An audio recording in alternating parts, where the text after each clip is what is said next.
3 그리고 4주의 일진사주 명리학 제731강 시작하겠습니다. 자, 오늘은 양력으로 2020년 11월 6일이고요. 음력으로는 2020년 9월 21일입니다. 오늘 명식은 경자년 병술월 개축 1이 되겠고요. 오늘의 일진 개축이 되겠습니다. 자, 오늘이 2020년 11월 6일이고요. 벌써 이제 경자년 병술월의 마지막이 되겠습니다. 내일이 절기상 입동이 되겠고요. 내일 입동의 절입은 08시 14분에 들어오게 됩니다. 그래서 내일까지 경자년 병술월이 진행이 되는데, 언제냐면 내일 08시 13분까지가 입동 전이기 때문에 경자년 병술월이 되는 것이고요. 입동인 내일 날짜 08시 14분 되는 순간 경자년 병술월에서 경자년 정해월로 이렇게 바뀌게 됩니다. 그래서 실질적으로 경자년 병술월 은 이제 오늘이 마지막이고요. 내일 일부 08시 13분까지가 병술월이니까 이거는 내일 또 입동 들어가면서부터 또 한번 설명드리도록 하고요.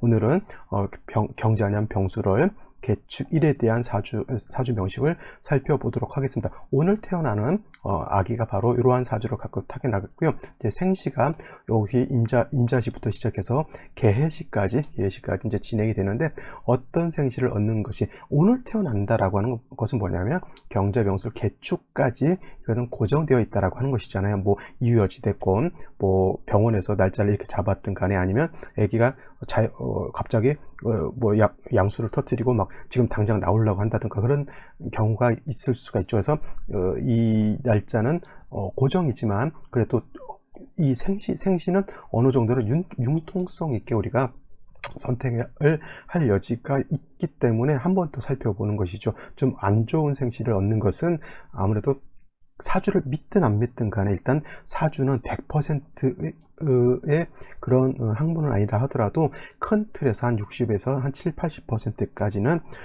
큰 틀에서는 주어져 있기 때문에, 정해져 있기 때문에 좋은 사주는 아무래도 조금 삶이 좀 수월할 수 있을 것이고요. 좀 힘든 사주는 그야말로 삶이 좀 힘들 수도 있으니까 조금 이런 것들을 좀 활용하는 것이 좋지 않을까 싶어요. 그래서 제가 일진사주 명리학을 당일날 올리는 것이 아니라 하루 먼저, 빠르면은 뭐 12시, 1시에도 올리고 좀 늦으면 4시, 아니면 제가 좀 바쁜 날은 저녁 시간에도 좀 올리곤 하는데, 좀 눈치 있는 분들이라고 하면 한번 보고 나서 주변에 신생아들이 있다라고 하면 한번 이렇게 조언해 주는 것도 나쁘지 않다, 이렇게 생각을 한번 해보겠습니다. 자, 오늘 태어나는 아기는 경자년 병술월 개축 1이고요. 생시는 뭐 시간에 따라 이제 흘러가는 것이고, 일간은 개수일간, 그 개수일간이 태어난 월령은 술월이 되겠습니다. 어저께 임수에 대해서 공부를 했고요. 오늘은 그 다음 개수라고 하는 것입니다. 개수라고 하는 것은 음양으로 구분하게 되면 음이 되는 것이고요. 목화토금수라고 하는 오행으로 구분하게 되면 수가 되죠. 그래서 음수, 이렇게 개수를 정의할 수가 있는데, 어저께 공부했던 임수라고 하는 것은 음수인 개수에 대비되는 개념에서 양의 성질을 가지고 있는 수다라고 해서 임수는 개수다라고 할 수가 있겠습니다. 자, 어저께 공부했던 임수라고 하는 것은 양수로서, 양이라고 하는 것은 크고 깊고 넓고 높고 밝고 강하고 강렬하고 이런 뜻이라고 말씀드렸죠. 그래서 수인데도 양수라고 하는 것은 매우 넓은 물, 매우 깊은 물, 이렇게 볼 수가 있죠. 그래서 대해수라고 제가 설명을 드렸습니다. 넓고 깊은 물은 뭐가 있어요? 그야말로 바다라든가 강호수 같은 것이 깊은 물이고 넓은 물이잖아요, 강호수. 그래서 양수인 임수라고 하는 것은 대해수로서 비유를 하고, 우리가 흔히 말하는 바다라든가 강호수 같은 것으로서 이렇게 비유를 할 수 있다라고 하면, 음수인 개수는 음의 성질이죠. 양의 성질을 가지고 있는 임수에 대비되는 개념에서 음수니까 깊은 물이 아니고 조금은 얕은 물이면서, 그 다음에 넓지 않고 작은 그런 개념의 물이 있죠. 산속 가게 되면 옹달새, 그래서 이거를 갖다가 우로수라고 이렇게 표현, 하늘에서 내리는 비라든가 이슬 같은 것도 해당이 되겠고요. 산에 가면은, 우리가 산사 같은 데 가면 옹달샘 같은 거 있죠. 옹달샘. 그래서 산에 가면 산사에서 새벽 예불을 이제 드리려고 스님들이 이제 나오시면서 밖에 있는 그 맑고 깨끗하고 지금 시원한 그런 옹담새 물을 한 잔 딱 드시고 이제 법당 가셔서 이제 새벽 예불도 하고 합니다. 저도 옛날에 절에서 살아봤던 경험이 있어서 그거 진짜 특히 이 여름도 여름이지만 가을에 약간 썰렁할 때, 추울 때는 좀 힘들고요.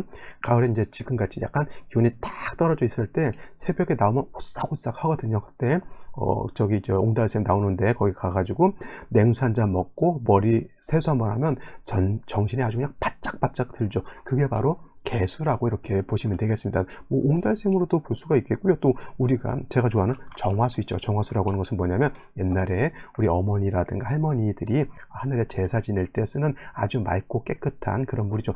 뭐 부잣집이야 뭐 천도제도 지내고 여러 가지 상 위에다가 고기며 뭐 여러 가지 제수를 올려놓을 수 있겠지만은 옛날 우리 어머니 때 뭐 부잣집은 그렇게 하지만 이제 대부분의 사람들이 약간 서민이었잖아요. 그러니까 그 제사 기도를 드릴 때 올려놓을 것이 이제 마땅치 않으니까 그냥 마음으로 정성으로 누구도 건들지 않았던 맑고 깨끗한 물을 갖다가 하늘에 올리고, 그 다음에 옛날에 양반들은 초를 켰지만은 초가 없는 그러한 없어서 불을 못 피우는 사람들도 많이 있었다는 얘기죠. 그래서 이렇게 어디 가서 조금의 절 같은 데 가면은 초 킬 때 초농을 갖다가 이렇게 좀 모아서 자기한테 초를 또 만들어 녹여가지고 그렇게 해서 하늘에 치성을 드렸던 그런 어르신들이 옛날에 되게 많았습니다. 그래서 그러한 것들, 이 개수라고 하는 것이 그렇게 맑고 깨끗하다라고 하는 것. 그래서 개수, 음수인 개수는 청징함이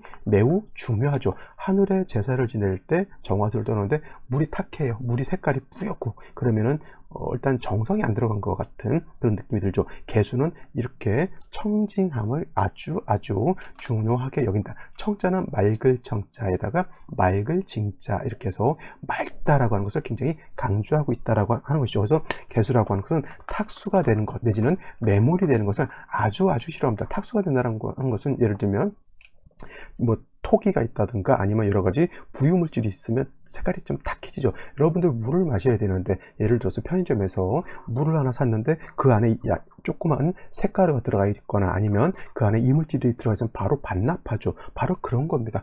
개수라고 하는 것은 우리가 마실 수 있는 음용수 같은 것 이렇게 생각하시면 돼요. 절대 탁해져서는 안 되고요. 또 토가 많아지게 되면 아예 그냥 땅속에 그냥 물이 묻혀버리는 그런 경우도 있죠. 그래서 개수라고 하는 것은 무기토를 쓰는 것을 싫어한다.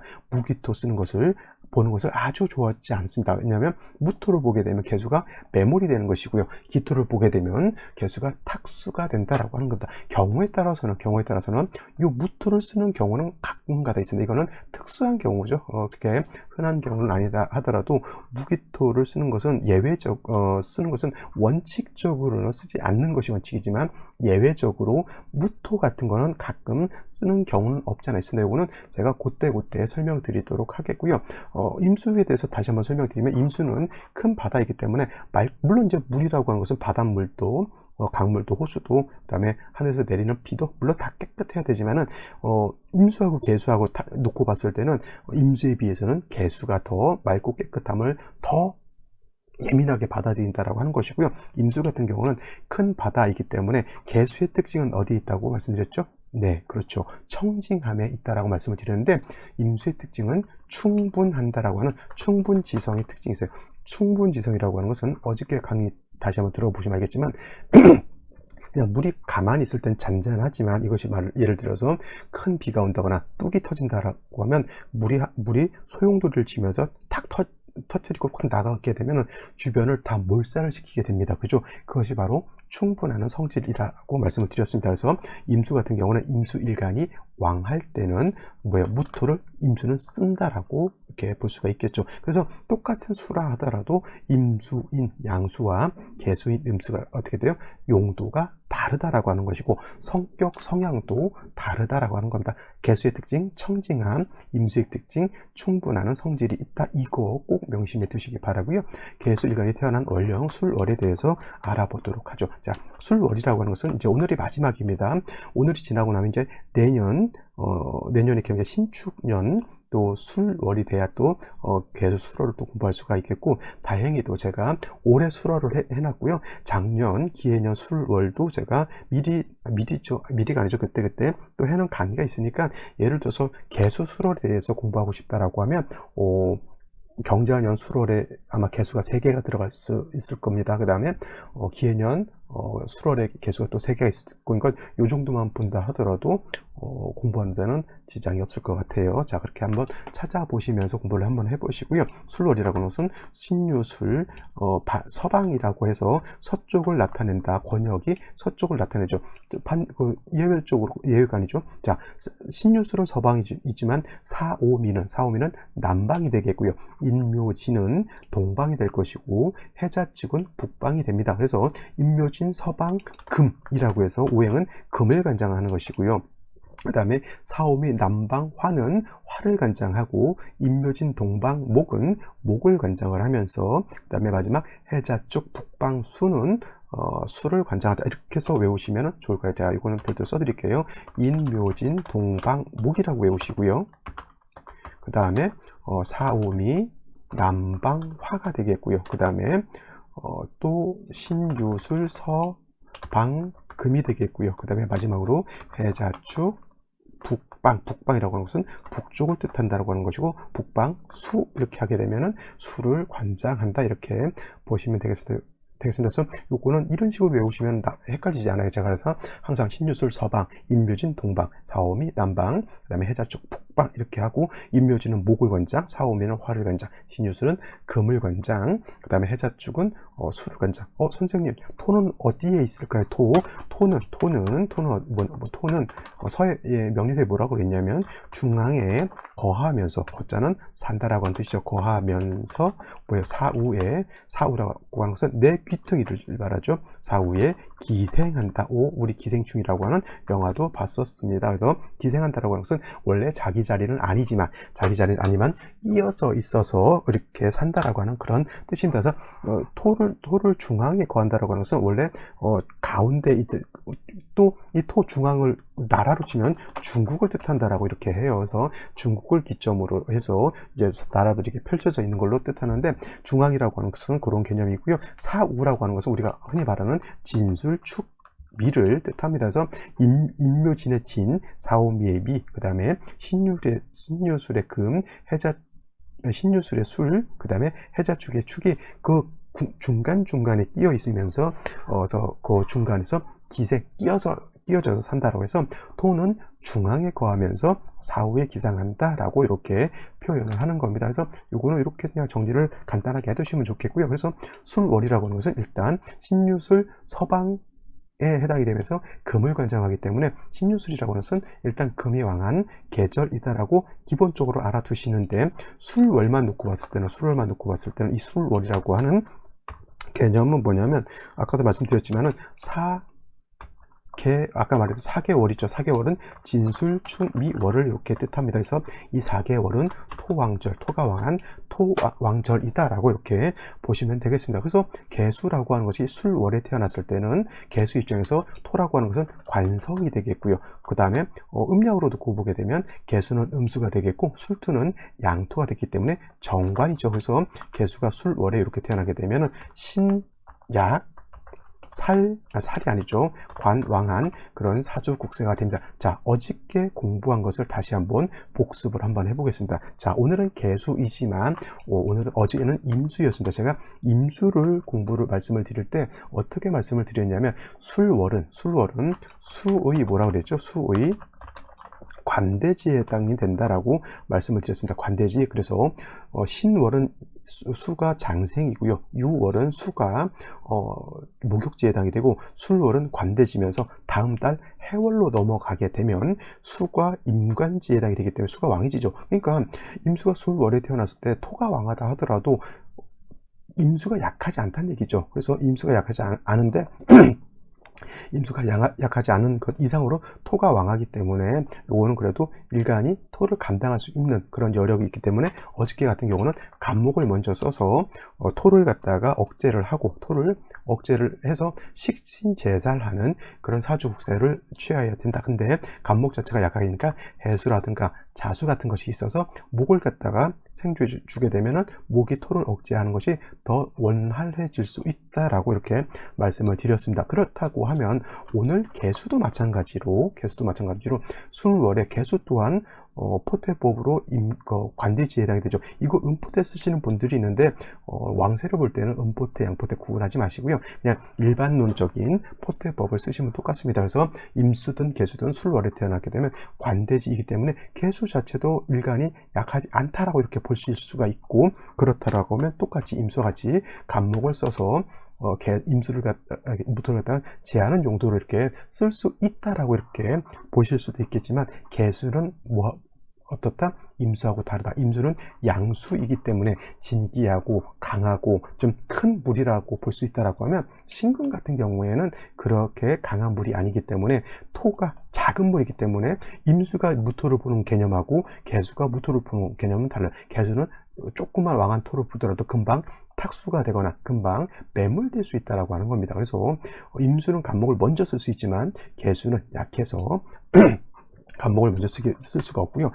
먼저 신금이라든가 경금 같은 인성이 있어서 계수를 생조해 준 연후에, 즉 인성이 있어서 계수의 근원을 마련한 연후에 라야 간목을 쓸 수 있다. 이것이 양간인 임수하고 음간인 계수의 차이다라고 이렇게 볼 수가 있는 것이죠. 만약에 얘가 없다라고 하면 얘는 간목은 계수의 기력을 빼가는 것이고요. 얘는 계수를 극하는 거니까 극설교집이 된다. 단 이렇게 금이 있다라고 하면 토는 금을 생하고 금은 수를 생해서 수의 기운이 살아나죠. 살아날 때 간목으로서 적당하게 억제시켜 주게 되면 마치 임수가 간목을 쓰는 것 같은 그런 차이가 있습니다. 그래서 여러분들 그냥 사주를 볼 때 임수 계수 뭐 똑같은 수인데 뭐 다 똑같지 않겠어? 이렇게 보실 수도 있겠지만, 내미를 따져보면 그 일간의 특성을 따져보게 되면 이러한 차이가 있다라고 하는 것을 꼭 알아두셔야지 사주를 어떻게 배합하는지 알 수가 있다라고 하는 겁니다. 그래서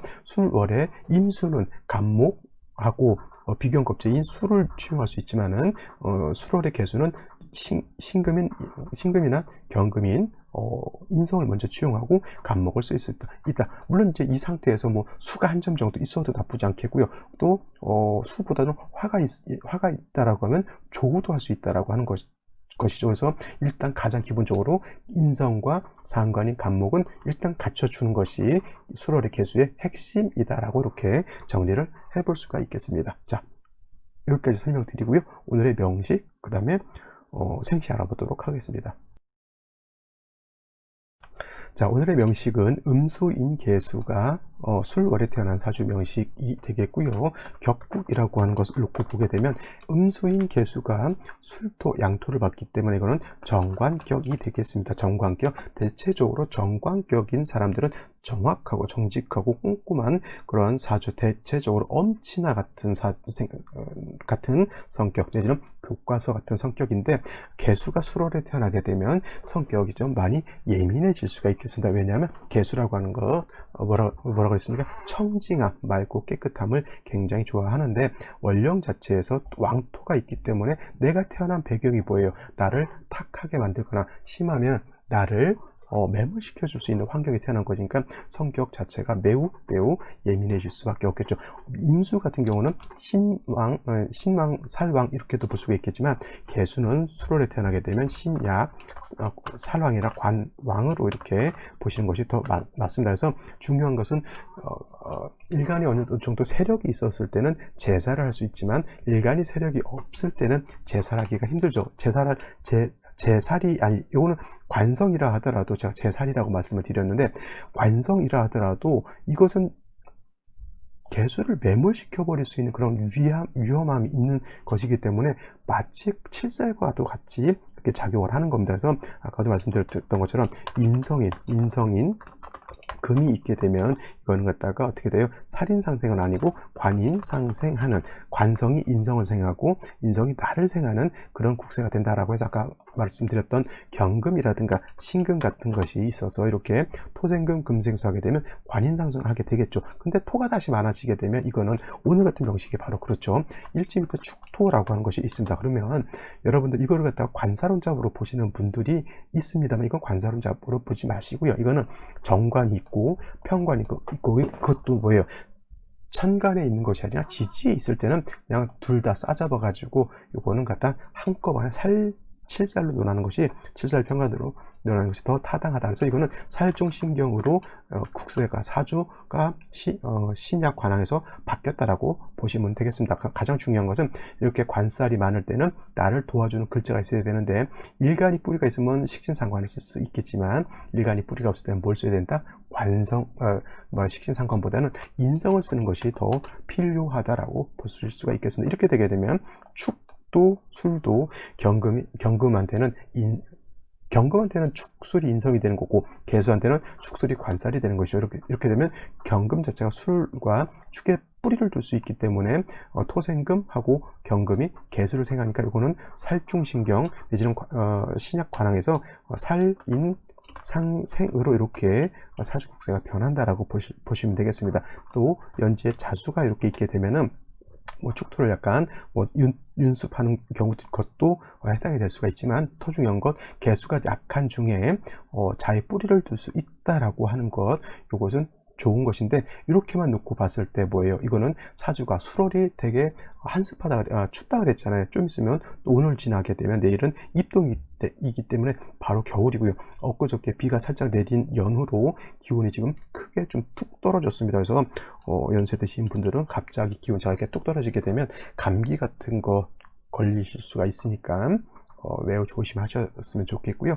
월간에 이렇게 병화가 있게 되면 이 병화는 어떤 작용을 하냐면 사주 자체가 좀 차갑기 때문에 병화가 조후한다라고 하는 개념으로 봤을 때, 조후라고 하는 것은 차가운 기후를 따뜻하게 해준다라고 하는 것은 좋지만, 문제가 뭐냐면 나를 생조해 주는 경금을 갖다가, 인성을 갖다가 얘가 병화가 갖다 파는 것이죠. 개수 입장에서 병화는 재성에 해당이 되죠. 정제든 편제든 재성이 되는 것이고요. 얘는 인성이 되는 것이니까 재성이 나한테 도움을 주는 인성을 파한다라고 해요. 그래서 이거는 탐재 파인 내지는 탐재 괴인 이렇게 표현합니다. 재성을 탐하느라고 인성을 판다. 이런 사람들은 좀 아이러니하게 뭐냐면, 물론 그렇게 될 수는 없겠지만 병화가 이렇게 되어 있으면은 병화가 멀리 있는 경금을 이렇게 파지 않습니다. 그러면은 경금은 경금으로서 개수를 생하려고 할 것이고요. 병화는 병화 나름대로 조를 하는 그런 구세가 되는데, 어차피 경자년에는 술월이 반드시 병술월이 이건 정해져 있기 때문에 이거를 누가 바꿀 수는 없습니다. 그러니까 뭐예요? 재성이 조후하는 역할도 하지만 인성을 판다라고 이렇게 볼 수가 있겠죠. 자, 나 입장에서 재성은 아버지가 될 거예요. 그래서 아버지가 있음으로 인해서 내가 아버지가 재성이고 재성은 돈이죠. 아버지가 좀 능력이 있어서 내가 좀 따뜻하게 잘 이렇게 살 수는 있겠지만은 그 재성이 엄마를 못 살게 구는 그런 구세가 된다라고 볼 수가 있겠죠. 그러니까 따지고 보면은 어머니도 필요하고 따뜻함도 필요한데, 이렇게 붙어 있다라고 보면 아버지하고 어머니하고 서로 상극관계, 다투는 관계에 있는 거죠. 그러니까 어머니는 나를 도와주려고 하는데 아버지가 가라앉고 있어서 나를 못 도와주고, 나는 그래도 아버지 옆에 있으니까 따뜻하게 살 수 있지만 어머니하고 관계는 조금 서먹서먹한 관계, 이렇게 볼 수도 있는 것이죠. 이것이 바로 통변하는 기술입니다. 기술. 이런 것들은 일일이 이걸 사주 볼 때마다 누군가가 이게 가르쳐 줄 수는 없습니다. 자기가 사주를 많이 봄으로 인해서 이런 것은 스스로 터득해서 보는 것이고, 이렇게 통변하면 그 상대방 사주 보는 사람한테 그대로 이렇게 설명하는 거예요. 이 사주는 아버지가 있음으로 해서 내가 살기는 잘 살 수 있겠지만 내가 그리워하는 엄마하고는 인연이 좀 박할 수 있다, 이렇게 볼 수도 있다는 얘기죠. 그렇죠? 근데 이것도 뭐예요? 생시에 따라서 달라질 수 있다, 이렇게 보시면 되겠습니다. 자, 여기까지 설명드리고요. 오늘의 생시 알아보도록 하겠습니다. 자, 생시를 한번 살펴보도록 하겠습니다. 제일 먼저 임자시하고 개해시는 크게 달라질 건 없을 것 같아요. 똑같이 천간지지로 다 수가 들어오는 그런 국세이기 때문에 이걸 한번 보게 되면은, 자, 임자시 보게 되면 이렇게 돼요. 임자. 물론 이제 이거로 갖다가 자축합토가 된다라고 이렇게 보실 수도 있겠지만은, 이 자축이 합할 때 천간으로 개수, 임수 있으면 토로 보지 않고 수로 봐도 크게 문제될 바는 없습니다. 자, 개수가 수월에 약하고 축토까지 와서 약한 중에 연재 자수 하나에 간신히 통근하고 있었는데, 시지에서 자수를 보고 다시 임수가 투출하게 되면 아니라 개수 자체가 이렇게 약하지 않습니다. 물론 이제 경금의 생조를 조금만 못 받는 것이 좀 약간 문제될 수는 있는데, 이렇게 되어 있으면 굳이 인성의 도움을 받을 필요는 없습니다. 그렇죠? 개수 자체가 뭐 뿌리가 튼튼하니까. 그러니까 이런 경우에는 핵심이 내가 생존하는 데 있는 것이 아니라 차가운 기후를 어떻게 돼요? 따뜻하게 해주는 것이니까 경금이 문제가 되는 것이 아니라 오히려 병화가 있어서 차가워진 날씨를 따뜻하게 해주는 것이 필요하다라고 이렇게 보신다라고 하면, 이렇게 병화가 살아날 때겠죠. 근데 병화가 뿌리를 줄 수 있는 것, 술정정화, 간신히 통곤하고 있기 때문에 이 병화가 좀 약하지 않고 매우 약하죠. 그 다음에 시간의 임수가 투출되어 있으면 이걸 또 파하려고 하기 때문에 병화가 가장 이 사주에서 용신, 핵심이 되는 것인데 약한 것이 문제입니다. 반드시 목화운을 봐야지만 저 병화가 살아날 수 있으니 목화운을 만나봐야겠다. 초년운은 조금 안 좋아질 수 있겠네요. 그죠? 개시도 마찬가지로 보면 되겠고요. 갑인시 같은 경우에는 요거는 이렇게 보시면 될 것 같아요. 개수가 뭐예요? 자의 뿌리를 일단 뒀습니다. 뿌리를 뒀기 때문에 일단 뭐 경금의 생주가 조금 약하다 하더라도 일단은 개수가 근을 줄 수 있기 때문에 이 간목을 쓸 수가 있다, 이렇게 보실 수가 있어요. 그래서 간목이 시즌 있는 인의 뿌리를 두고 투출되어 있기 때문에 이 간목이라고 하는 것은 토를 억제시켜 주려고 하는 역할도 하게 되고, 또 약한 병화를 생주해 주려고도 하겠죠. 자, 이 갑인시가 됐을 때는 술의 뿌리를 뒀던 병화가 아니라 인의 뿌리를 두고 화의 목의 생주를 받는 병화이기 때문에 이런 사주 자체는 나쁘지 않죠. 목이라고 하는 것은 토를 억제하려고 하는, 물론 또 이 사주가 갑인시가 되면 또 무기토가 천간으로 투출되지 않았기 때문에 사주 국세가 이렇게 나쁘진 않습니다. 간목으로 능히 화를 생하고 토를 억제할 수도 있습니다. 단 뭐냐면 아무리 그렇다 하더라도 수 자체가 약하고 이렇게 되면 좀 건조해질 수 있습니다. 건조해질 수 있기 때문에 이거는 금수운으로 가도 이거는 나쁘지 않다라고 보실 수가 있겠고요. 단 이모년 같은 경우에는 좌우상충되는 그런 폐해가 있기 때문에 가보대운이라든가 이모대운 같은 경우에는 그런 폐해가 있기 때문에 이런 것만 잘 살피시면 될 것 같고요. 그 다음에 을묘시 같은 경우는 똑같은 목을 본다 하더라도 간목은 토를 억제하는 능력이 있지만 작은 음목은 토를 억제하는 힘이 없고요. 또 묘를 본다 하더라도 인에는 인중 간목과 인중 병화가 있어서 병화가 통근 생조를 다 받을 수 있지만 을묘는 묘중 을목을 쓸 수 있기 때문에 이것은 토를 제하는 공력, 화를 생하는 공력이 매우 떨어진다라고 보실 수 있겠고요. 정사시 같은 경우에는 이거는 다른 건 몰라도 병화가 살아나서 조우를 할 수 있는 그런 국세가 될 수 있겠죠. 자, 자수 하나의 뿌리를 두고 있기 때문에 이런 경우에도 좀 금수운으로 가서 일간이 좀 더 살아나도 나쁘지 않다. 단 무기미시 같은 경우에는 하나만 보도록 할게요. 제가 개수라고 하는 것은 맑고 깨끗함, 청징함을 매우 좋아한다라고 했는데, 아무리 병화 조우를 하기 위해서 오에 뿌리를 둔다 하더라도 술월에 축토까지 있는 상태에서 무토 투출하게 되면, 자, 이 무토는 술 5회만 뿌리를 두는 것이 아니라 5회도 뿌리를 둡니다. 5는 무토 입장에서 양인에 해당이 되기 때문에 이거는 엄청난 왕토라고 볼 수 있어요. 작은 옹달샘 옆에 태산이 무너지는 것이다, 이렇게 생각하시면 됩니다. 바로 이거 개수가 매물돼 버린다라고 하는 것이고요. 그 다음에 기미시 마찬가지고요. 이거는 마찬가지로 축술미 사명이 된다고 해서 이걸 안 좋게 보시는 분들도 있는데, 이건 축술미 사명이 되는 것도 안 좋겠지만은 축술미 사명이 된다라고 하는 것은 결국 뭐냐면 토가 많아진다라고 하는 거고요. 7살 기토가 있으면 이거는 뭐 음토인 기토라 하더라도 이거 개수 살아나기 힘들죠. 매우 안타까운 생시가 될 수밖에 없겠고요. 경신시 같은 경우에는 이거는 신유시도 마찬가지예요.